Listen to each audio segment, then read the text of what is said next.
সিফফিনের যুদ্ধ বা জঙ্গে সিফফিন হিজরি 37 সালে হযরত আলী রাদিয়াল্লাহু তাআলা আনহু আর সিরিয়ার গভর্নর হযরত মুয়াবিয়া ইবনে আবু সুফিয়ান রাদিয়াল্লাহু তাআলা আনহু এর মধ্যে সংঘটিত হয়। যদিও প্রথম দিন থেকেই হযরত আলী রাদিয়াল্লাহু তাআলা আনহু বুঝতে পেরেছিলেন যে যুদ্ধ অবশ্যই হবে, তবে ওজর নিঃশেষ করার প্রয়োজনে জামালের যুদ্ধ শেষে কুফায় ফিরে এসে 36 হিজরি 12 রজব সোমবার তিনি জারির ইবনে আবদুল্লাহ আল বাজালিকে একটা পত্র সহ মুয়াবিয়ার কাছে সিরিয়া প্রেরণ করেছিলেন। পত্রে তিনি লিখেছিলেন যে মুজাহির ও আনসার তার বায়াত গ্রহণ করেছে এবং হযরত মুয়াবিয়া রাদিয়াল্লাহু তাআলা আনহু যেন বায়াত গ্রহণ করে হযরত উসমান রাদিয়াল্লাহু তাআলা আনহুর হত্যার মামলা পেশ করে, যাতে তিনি কুরআন ও সুন্নাহ অনুযায়ী রায় প্রদান করতে পারেন। জারিরের কাছে বিস্তারিত জানতে পেরে হযরত আলী রাদিয়াল্লাহু তাআলা আনহু খুব দুঃখ পেয়েছিলেন এবং মালিক ইবনে হাবিব আল ইয়ারবুইকে নাখাইলা উপত্যকায় সৈন্য সমাবেশ করার আদেশ দিলেন। ফলে কুফার উপকণ্ঠে প্রায় 80,000 লোক জড়ো হয়েছিল। প্রথমে হযরত আলী রাদিয়াল্লাহু তাআলা আনহু জিয়াদ ইবনে নদর আল হারিসির নেতৃত্বে 8,000-এর একটা শক্তিশালী রক্ষী বাহিনী এবং সুরাইরা ইবনে আল হারিসির নেতৃত্বে অন্য এক 4,000 শক্তিশালী বাহিনী সিরিয়ার অভিমুখে প্রেরণ করলেন। অবশিষ্ট সৈন্যবাহিনীর নেতৃত্ব নিজে গ্রহণ করে 5 শাওয়াল বুধবার হযরত আলী রাদিয়াল্লাহু তাআলা আনহু সিরিয়ার অভিমুখে যাত্রা করলেন। কুফার সীমান্ত অতিক্রম করে জোহর সালাত আদায় করলেন এবং তারপর আবু মুসা, নাহর, নারস, কুব্বাত, কুব্বিন, বাবিল দায়কাব, কারবালা, সাবাত, বাহুরা সেনি, আল আনবার ও আল জাজিরা স্থানে বিশ্রাম গ্রহণ করে আর রিক্কায় উপনীত হলেন। এখানকার জনগণ উসমানের পক্ষে ছিল এবং এখানে ইবনে মাকতামা আল আসারি তার 800 লোক সহ তাঁবু খাটিয়েছিল। এসব লোক হযরত আলী রাদিয়াল্লাহু তাআলা আনহুর পক্ষ ত্যাগ করে মুয়াবিয়ার সাথে যোগ দেওয়ার জন্য কুফা থেকে বেরিয়ে এসেছিল। যখন তারা হযরত আলী রাদিয়াল্লাহু তাআলা আনহু এর বাহিনী দেখতে পেল, তখন তারা ফরাত নদীর উপরে সেতু খুলে ফেলল যাতে তিনি নদী পার হতে না পারেন। কিন্তু মালিক ইবনে হারিস আল আশতারের ধমকে তারা ভীত হয়ে গেল এবং উভয়ের মধ্যে আলাপ আলোচনার পর সেতু জোড়া লাগিয়ে দিল এবং হযরত আলী রাদিয়াল্লাহু তাআলা আনহু তার সৈন্যবাহিনী নিয়ে নদী পার হয়ে গেলেন। নদীর অপর পারে যে দেখতে পেলেন যে জিয়াদ ও সুরাইরা সেখানে অপেক্ষা করছে। তারা হযরত আলী রাদিয়াল্লাহু তাআলা আনহুকে জানালো, ফরাত অভিমুখে মুয়াবিয়ার এক বিশাল বাহিনী আসছে, আমাদের দ্বারা তাদের প্রতিরোধ করা সম্ভব হবে না। এই কারণে আমরা হযরত আলী রাদিয়াল্লাহু তাআলা আনহুর জন্য অপেক্ষা করছিলাম। তাদের থেমে থাকার ওজর হযরত আলী রাদিয়াল্লাহু তাআলা আনহু গ্রহণ করলেন এবং অগ্রবর্তী হওয়ার আদেশ দিলেন। যখন তারা সুর আর রুম নামক স্থানে গিয়ে দেখতে পেল যে আবু আল আওয়ার আস সুলামি সেখানেই সৈন্য অবস্থান করছে, হযরত আলী রাদিয়াল্লাহু তাআলা আনহু মালিক ইবনে হারিস আল আশতারকে সেনাপতি করে সেখানে পাঠালেন এবং নির্দেশ দিলেন যে যতদূর সম্ভব যুদ্ধ এড়িয়ে তাদেরকে যেন প্রকৃত অবস্থা বুঝিয়ে বলা হয় এবং উপদেশের মাধ্যমে মনোভাব পরিশুদ্ধ করার চেষ্টা করা হয়। মালিক ইবনে হারিস আল আশতার তাদের কাছ থেকে অল্প দূরে ক্যাম্প করলেন, কিন্তু তিনি যুদ্ধের কোনো ভাব দেখালেন না। অপরদিকে অবস্থা থমথমে ছিল। যে কোনো সময় যুদ্ধ শুরু করার জন্য তারা উন্মুক্ত ওসিহাতে অপেক্ষা করছিল। আবু আল আওয়াল হঠাৎ করে রাতের বেলা আক্রমণ করে বসলো এবং সামান্য যুদ্ধের পর পালিয়ে গেল। পরদিন হযরত আলী রাদিয়াল্লাহু তাআলা আনহু সসৈন্যে সেখানেই পৌঁছে সিফফিন অভিমুখে যাত্রা করলেন। হযরত মুয়াবিয়া রাদিয়াল্লাহু তাআলা আনহু পূর্বেই সিফফিনে পৌঁছে ছাউনি পেতেছিল এবং ফরাত মূল অবরোধ করে সৈন্য মোতায়েন করেছিল। হযরত আলী রাদিয়াল্লাহু তাআলা আনহু সেখানে পৌঁছে মুয়াবিয়াকে অনুরোধ করে পাঠালেন যেন সে ফরাত কুল থেকে সৈন্য সরিয়ে পানি নেওয়ার ব্যবস্থা উন্মুক্ত করে। হযরত মুয়াবিয়া রাদিয়াল্লাহু তাআলা আনহু প্রস্তাব প্রত্যাখ্যান করলে হযরত আলী রাদিয়াল্লাহু তাআলা আনহু এর সৈন্যগণ সাহসিকতার সাথে আক্রমণ করে ফরাত কুল দখল করে।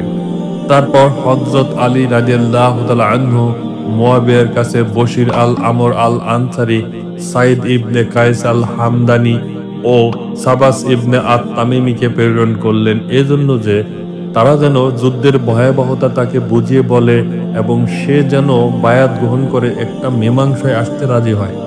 এ প্রস্তাবে হযরত মুয়াবিয়া রাদিয়াল্লাহু তাআলা আনহু সরাসরি বলে দিল যে উসমানের রক্তের প্রতি সে উদাসীন থাকতে পারে না, কাজেই তরবারি একমাত্র মীমাংসা, এর কোনো বিকল্প নেই।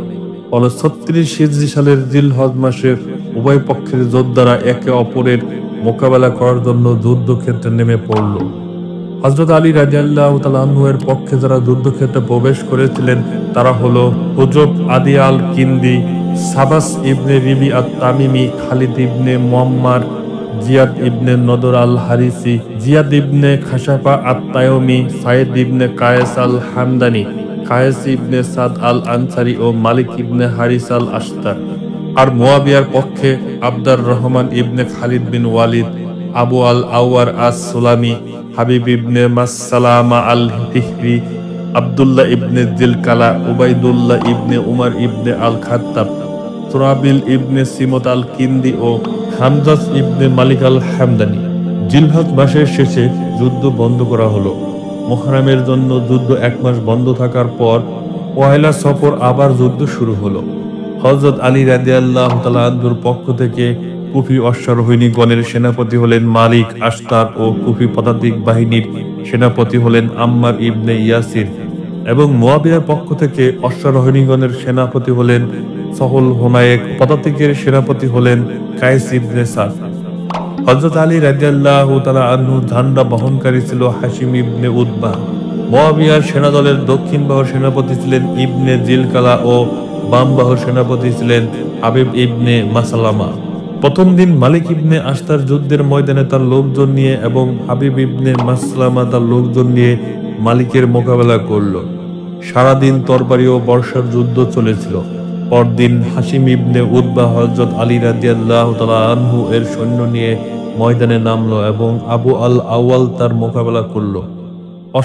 অশ্বারোহীর উপর পদাতিকের উপর ঝাঁপিয়ে পড়ল এবং ভয়ানক যুদ্ধে দীপ্ত পদে বীর বিক্রমে যুদ্ধ করেছিল।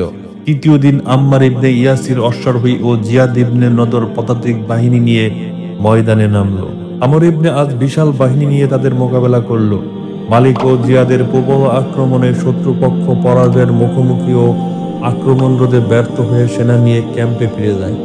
চতুর্থ দিনে মুহাম্মদ ইবনে হানাফিয়া যুদ্ধে অবতীর্ণ হয়েছিল। উবাইদুল্লাহ ইবনে উমার তার মোকাবেলায় এসেছিল। মুহাম্মদ বিক্রমে যুদ্ধ করে হযরত মুয়াবিয়া রাদিয়াল্লাহু তাআলা আনহুর সেনাদলের প্রভূত ক্ষতি করে। পঞ্চম দিনে আব্দুল্লাহ ইবনে আব্বাস ময়দানে গেল এবং তার মোকাবেলা করার জন্য ওয়ালিদ ইবনে উকবা এসেছিল। কিন্তু আব্দুল্লাহ বীর বিক্রমে এমন প্রচন্ড আক্রমণ করল যে ওয়ালিদের সেনা পিছু উঠে গেল। ষষ্ঠ দিনে Kayes ibn Sad al Ansari ময়দানে নামলো। তার বিপরীতে ইবনে জিলকালা এসেছিল। উভয় পক্ষে এমন লড়াই হয়েছিল যে প্রতি পদক্ষেপে মৃতদেহ দেখা গিয়েছিল এবং রক্তের স্রোতধারা বয়ে গিয়েছিল। অবশেষে রাত নামলে উভয় বাহিনী আলাদা হয়ে যায়। সপ্তম দিনে মালিক আশতার ময়দানে নামলে হাবিব ইবনে মাসলামা তার মোকাবেলায় এসে জোহরের নামাজের পূর্বেই ময়দান ছেড়ে পিছিয়ে গেল। অষ্টম দিনে হযরত আলী রাদিয়াল্লাহু তাআলা আনহু নিজেই ময়দানে গেলেন এবং এমন প্রচন্ড বেগে আক্রমণ করলেন যে যুদ্ধক্ষেত্র কম্পিত হয়ে উঠেছিল। বর্ষা ও তীর বৃষ্টি উপেক্ষা করে বুহের পর বুক ভেদ করে শত্রুর উভয় লাইনের মাঝখানে দাঁড়িয়ে গেলেন এবং মুয়াবিয়াকে চ্যালেঞ্জ করে বললেন, অযথা লোক ক্ষয় করে লাভ কি? তুমি আমার মোকাবেলা করো, তাতে একজন নিহত হলে অপরজন শাসক হবে। এ সময় ইবনে আস মুয়াবিয়াকে বলল, আলী ঠিক বলেছে, একটু সাহস করে তার মোকাবেলা করো। হযরত মুয়াবিয়া রাদিয়াল্লাহু তাআলা আনহু বলল, তোমাদের প্ররোচনায় আমি আমার প্রাণ হারাতে প্রস্তুত নই। এই বলে সে পিছনের দিকে চলে গেল। মুয়াবিয়াকে পিছনে হটতে দেখে হযরত আলী রাদিয়াল্লাহু তাআলা আনহু মুস্কি হেসে ফিরে এলেন। যে সাহসিকতার সাথে হযরত আলী রাদিয়াল্লাহু তাআলা আনহু সিফফিনের আক্রমণ রচনা করেছিলেন তা নিঃসন্দেহে অলৌকিক। যখনই যুদ্ধক্ষেত্রে অবতীর্ণ হতেন তখন শত্রু ভীত সন্ত্রস্ত হয়ে ছত্রভঙ্গী হয়ে যেত এবং দুঃসাহসী যোদ্ধারাও তার মুখোমুখি হতো না। এ কারণে তিনি কয়েকবার পোশাক বদল করে যুদ্ধক্ষেত্রে এসেছিলেন। একবার আরার ইবনে আদহামের মোকাবেলায় আব্বাস ইবনে রাবি ইবনে হারিস ইবনে আব্দুল মুত্তালিব গিয়েছিল। আব্বাস অনেকক্ষণ লড়াই করেও আরারকে পরাজিত করতে পারছিল না। হঠাৎ সে দেখতে পেল আরারের বর্মের একটা আংটা খুলে আছে। আব্বাস বিলম্ব না করে তরবারি দিয়ে আর কটি আংটা কেটে দিয়ে চোখের নিমিষেই আরারের বুকে তরবারি ঢুকিয়ে দিল। আরারের পতন থেকে হযরত মুয়াবিয়া রাদিয়াল্লাহু তাআলা আনহু বিচলিত হয়ে গেল এবং আব্বাসকে হত্যা করতে পারে এমন কেউ আছে কিনা বলে চিৎকার করতে লাগলো। এতে গোত্রের লাখম গোত্রের কয়েকজন এগিয়ে এসে আব্বাসকে চ্যালেঞ্জ করলে সে বলল যে সে তার প্রধানের অনুমতি নিয়ে আসবে। আব্বাস হযরত আলী রাদিয়াল্লাহু তাআলা আনহুর কাছে গেলে তিনি তাকে রেখে তার পোশাক পরে ও তার ঘোড়ায় চড়ে যুদ্ধক্ষেত্রে প্রবেশ করলেন। আব্বাস মনে করে লাখম গোত্রের লোকেরা বলল, তাহলে তুমি তোমার প্রধানের অনুমতি নিয়েছো? তার উত্তরে হযরত আলী রাদিয়াল্লাহু তাআলা আনহু বললেন, যুদ্ধের অনুমতি দেওয়া হয় তাদেরকে যারা আক্রান্ত হয়েছে, কারণ তাদের প্রতি অত্যাচার করা হয়েছে। আল্লাহ নিশ্চয়ই তাদের সাহায্য করতে সক্ষম। তখন লাখাম গোত্রের একজন লোক হাতির মতো গর্জন করতে করতে হযরত আলী রাদিয়াল্লাহু তাআলা আনহুর উপর আঘাত করল। তিনি সে আঘাত প্রতিহত করে এমন জোরে আঘাত করলেন যে লোকটি দ্বিখণ্ডিত হয়ে ঘোড়ার দুদিকে প্রচন্ড জোরে পড়ে গেল। তারপর সে গোত্রের অন্য একজন এসেছিল, সেও চোখের নিমেষেই শেষ হয়ে গেল। ওসি চালনা ও আঘাতের ধরন দেখে লোকেরা বুঝতে পারল যে আব্বাসের ছদ্মবেশে আল্লাহর সিংহ ময়দানে যুদ্ধ করছেন। তখন আর কেউ সাহস করে তার সামনে আসেনি। আম্মার ইবনে ইয়াসির ইবনে আমির ইসলামের প্রাথমিক অবস্থায় যে কজন ইসলাম গ্রহণ করেছিলেন তাদের মধ্যে অন্যতম একজন ছিলেন। তিনি প্রথম মুসলিম যিনি নিজের ঘরে মসজিদ নির্মাণ করে আল্লাহর ইবাদত করতেন। তার পিতা ইয়াসির ও মাতা সুমাইয়ার সাথে তিনি ইসলাম গ্রহণ করেছিলেন। তার পিতা ও মাতা উভয়ে ইসলামের প্রথম শহীদ। আম্মার রাসূল সাল্লাল্লাহু আলাইহি ওয়াসাল্লামের সময় থেকে বদর থেকে শুরু করে মহানবী সাল্লাল্লাহু আলাইহি ওয়াসাল্লামের সাথে সকল যুদ্ধে অংশগ্রহণ করেন। ইসলামের জন্য তিনি ছিলেন নিবেদিত প্রাণ। তার ধার্মিকতা, বিশিষ্ট চারিত্রিক বৈশিষ্ট্য ও সৎকর্মের জন্য রাসূল সাল্লাল্লাহু আলাইহি ওয়াসাল্লামের অনেক হাদিস আছে। আয়েশা রাদিয়াল্লাহু তাআলা আনহা ও বেশ কয়েকজন সাহাবীর বর্ণনায় আছে, রাসূল সাল্লাল্লাহু আলাইহি ওয়াসাল্লাম বলেছেন, আম্মারের আপাদমস্তক ঈমানে ভরপুর। রাসূল সাল্লাল্লাহু আলাইহি ওয়াসাল্লাম আরো বলেন, আম্মার সত্যের সাথে, সত্য আম্মারের সাথে, সত্য যেদিকে আম্মার সেদিকে। চোখ নাকের যতটা কাছে আম্মার আমার ততটা কাছে। রাসূল সাল্লাল্লাহু আলাইহি ওয়াসাল্লাম আরো বলেন, হায় হায়, সত্যতা কি একদল বিদ্রোহী আম্মারকে হত্যা করবে। আম্মার তাদেরকে জান্নাতের দিকে ডাকবে এবং ওরা আম্মারকে জাহান্নামের দিকে ডাকবে। তার হত্যাকারী এবং যারা তার অস্ত্র পরিচ্ছদ খুলে ফেলবে তারা জাহান্নামের অধিবাসী। হযরত আলী রাদিয়াল্লাহু তাআলা আনহু ক্ষমতায় আসার পর আম্মার তার একজন একনিষ্ঠ সমর্থক ছিলেন। তিনি একসময় সকল প্রকার সামাজিক, রাজনৈতিক ও প্রতিরক্ষামূলক কাজে অংশগ্রহণ করেছিলেন, বিশেষ করে জামালের ও সিফিনের যুদ্ধে। আম্মার শত্রু সসৈন্য ব্যূহের মধ্যে প্রবেশ করে একের পর এক আক্রমণ রচনা করে তাদের মোকাবেলা করছিল। তখন কিছু সৈন্য তাকে চতুর্দিক থেকে ঘিরে ফেলে। আবু আল জুফরি নামক এক পিশাচ তাকে এমন আঘাত করেছিল যে যা সহ্য করতে না পেরে ছাউনিতে ফিরে গেলেন। ছাউনিতে ফিরে তিনি পানি চাইলেন। লোকেরা তাকে এক বাটি দুধ দিয়েছিল। দুধ দেখে আম্মার বলেছিলেন, আল্লাহ রাসূল ঠিক কথাই বলেছিলেন। লোকেরা এই কথার অর্থ জানতে চাইলে তিনি বললেন, আল্লাহর রাসূল আমাকে একদিন বলেছিলেন, এ পৃথিবীতে আমার শেষ খাদ্য হবে দুধ। এই দুধ পান করার পর আল্লাহর কাছে নিজেকে সঁপে দিলেন। হযরত আলী রাদিয়াল্লাহু তাআলা আনহু তার মাথা কোলে তুলে নিয়ে বললেন, নিশ্চয় যদি কোনো মুসলিম আম্মারের মৃত্যুতে মানসিকভাবে আহত না হয়ে থাকে তবে তাকে যথার্থ ঈমানদার বলা যাবে না। হযরত আলী রাদিয়াল্লাহু তাআলা আনহু অশ্রুসিক্ত নয়নে বললেন, রাসূল সাল্লাল্লাহু আলাইহি ওয়াসাল্লাম বলেছিলেন, আম্মার সত্যের সাথে, সত্য আম্মারের সাথে। আম্মার ইবনে ইয়াসির ইবনে আমির 37 হিজরি সনের 9 সফর সিফিন যুদ্ধে মারা যান। এদিকে আম্মারের মৃত্যুতে মুয়াবিয়ার সৈন্যদের মধ্যে বেশ আলোড়ন সৃষ্টি করেছিল। তাদের মনে ধারণা দেওয়া হয়েছিল যে তারা ন্যায়ের জন্য হযরত আলী রাদিয়াল্লাহু তাআলা আনহুর বিরুদ্ধে লড়ছে। আম্মারের সম্পর্কে রাসূল সাল্লাল্লাহু আলাইহি ওয়াসাল্লামের ওই বাণী অনেকেই জানতো। আম্মারের মৃত্যুতে তাদের ভুল ভেঙে গেল। তারা বুঝতে পারল যে তারা অন্যায় যুদ্ধে লিপ্ত এবং হযরত আলী রাদিয়াল্লাহু তাআলা আনহু ন্যায়ের পথে রয়েছেন। এই চিন্তা অফিসার হতে শুরু করে সাধারণ সৈনিক সবার মধ্যে আলোড়ন তৈরি করেছিল। এছাড়াও রাসূল সাল্লাল্লাহু আলাইহি ওয়াসাল্লামের অনেক সাহাবী ও আনসারী এর যুদ্ধে শহীদ হন, যেমন খুজাইমাহ ইবনে সাবিত আল আনসারী। রাসূল সাল্লাল্লাহু আলাইহি ওয়াসাল্লাম তার সাক্ষ্যকে দুজন লোকের সাক্ষ্যের সমতুল্য সত্য বলে মনে করতেন। এ কারণে তার উপাধি ছিল জুস শাহাদাতাইন। সিফিনের যুদ্ধে ময়দানে তার কাছাকাছি কোনো হযরত আলী রাদিয়াল্লাহু তাআলা আনহু এর সৈন্য এলে তিনি চিৎকার করে বলতেন, আমি জুস শাহাদাতাইন খুজাইমাহ ইবনে সাবিত আল আনসারী। আমি রাসূল সাল্লাল্লাহু আলাইহি ওয়াসাল্লামকে বলতে শুনেছি, যুদ্ধ করো, যুদ্ধ করো, আলীর পক্ষে যুদ্ধ করো। নবম দিনে দক্ষিণ বাহুর দায়িত্ব দেওয়া হলো আব্দুল্লাহ আল বুদাওয়ালকে ও বাম বাহুর দায়িত্বে ছিলেন আব্দুল্লাহ ইবনে আব্বাস। হযরত আলী রাদিয়াল্লাহু তাআলা আনহু মধ্যভাগে ছিলেন। মুয়াবিয়ার সৈন্যদের নেতৃত্বে ছিল হাবিব ইবনে মাসলামা। উভয় লাইন মুখোমুখি হলে একে অপরের উপর সিংহের মতো ঝাঁপিয়ে পড়েছিল এবং চারদিক থেকে যুদ্ধ শুরু হয়ে গেল। হযরত আলী রাদিয়াল্লাহু তাআলা আনহু এর পতাকা বনি হামাদানের হাতে ঘুরছিল। একজন শহীদ হলে আরেকজন তুলে ধরে। প্রথমে সুরাইরারের হাতে ছিল, তার পতনে সুরাবিল ইবনে সুরাইরারের হাতে গেল। তারপর ইয়ারিম ইবনে সুরাইরারের, এরপর হুরাইরার ইবনে সুরাইরার, এরপর মাসতাদ ইবনে সুরাইরার। এই 6 ভ্রাতা শহীদ হওয়ার পর পতাকা গ্রহণ করলেন সুফিয়ান, এরপর আবাদ, এরপর কুরায়ব, জায়েদের 3 পুত্র। এই অবস্থা থেকে হযরত আলী রাদিয়াল্লাহু তাআলা আনহু আশতারকে বললেন, ওদের ফিরিয়ে আনো। ওদের জীবন যদি ফুরিয়ে এসে থাকে তাহলে পালিয়ে গিয়ে মৃত্যুকে এড়ানো যাবে না। দক্ষিণ বাহুর পরাজয় বাম বাহুকে প্রভাবিত করবে ভেবে হযরত আলী রাদিয়াল্লাহু তাআলা আনহু বাম বাহুর দিকে এগিয়ে গেলেন। এ সময় উমাইয়াদের এক কৃতদাস বলল, তোমাকে কতল করতে না পারলে আল্লাহ আমার মৃত্যু দেন। এ কথা শুনে হযরত আলী রাদিয়াল্লাহু তাআলা আনহু এর কৃতদাস ফাইসান তার উপর ঝাঁপিয়ে পড়ল। সে শহীদ হলে হযরত আলী রাদিয়াল্লাহু তাআলা আনহু আহমারকে এমন আছাড় দিলেন যে তার শরীরের সব জোড়া খুলে গিয়েছিল। তারপর ইমাম হাসান ও মুহাম্মদ ইবনে হানাফিয়া তাকে জাহান্নামে পাঠিয়ে দিল।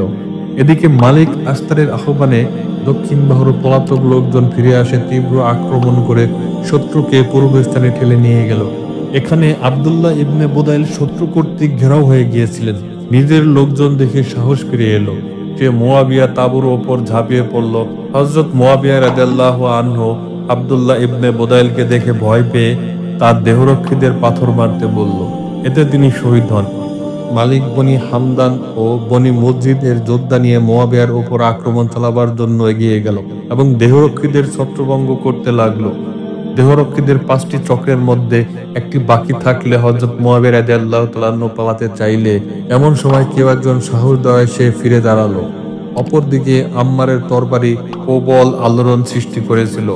আম্মার যেদিকে যেত রাসূল সাল্লাল্লাহু আলাইহি ওয়াসাল্লামের সকল সাহাবী তাকে অনুসরণ করত। এই দিনে আম্মার শহীদ হন। এসব অকুতোভয় যোদ্ধাগণের মৃত্যুতে হযরত আলী রাদিয়াল্লাহু তাআলা আনহু দুঃখিত হৃদয়ে হামদান ও রাবিয়া গোত্রদ্বয়ের লোকদের বললেন, আমার কাছে তোমরা বর্ম ও বর্ষা সমতুল্য। উঠে দাঁড়াও, এসব বিদ্রোহীকে উচিত শিক্ষা দাও। ফলে হামদান ও রাবিয়া গোত্রদ্বয়ের 12,000 সৈন্য তরবারি হাতে দাঁড়িয়ে গেল। তাদের পতাকা ছিল উদায়ন ইবনে মঞ্জিরের হাতে। তারা যুদ্ধক্ষেত্রে প্রবেশ করলো এবং একের পর এক ভেদ করে রক্তের স্রোত বইয়ে দিল এবং লাশ স্তূপীকৃত হয়ে রইল। রাতের গাঢ় অন্ধকার না নেওয়া পর্যন্ত তরবারি থামল না। এটাই সেই ভয়ঙ্কর রাত যা ইতিহাসে আল হারিরির রাত্রি বলে খ্যাত। এ রাত্রে অস্ত্রের ঝঞ্ঝনানি, ঘোড়ার খোরের শব্দ ও মুয়াবিয়ার সৈন্যদের আর্তনাদে আকাশ প্রকম্পিত হয়েছিল। আর হযরত আলী রাদিয়াল্লাহু তাআলা আনহু এর দিক থেকে অন্যায় ও বিভ্রান্তি নিপাত যাক স্লোগানে তার সৈন্যগণের সাহস বৃদ্ধি করছিল এবং মুয়াবিয়ার হৃদয় শুকিয়ে গিয়েছিল। সকালবেলায় দেখা গেল 30,000-এর ঊর্ধ্বে লোক নিহত হয়েছে। 10ম দিনে হযরত আলী রাদিয়াল্লাহু তাআলা আনহু এর সৈন্যগণ একই মনোবল নিয়ে যুদ্ধে গেল। দক্ষিণ বাম বাহুর দলনেতা ছিলেন মালিক আল আশতার এবং বাম বাহুর নেতা আব্বাস। তারা এমন তীব্র বেগে আক্রমণ রচনা করেছিল যে মুয়াবিয়ার সৈন্যরা পালাতে শুরু করলো।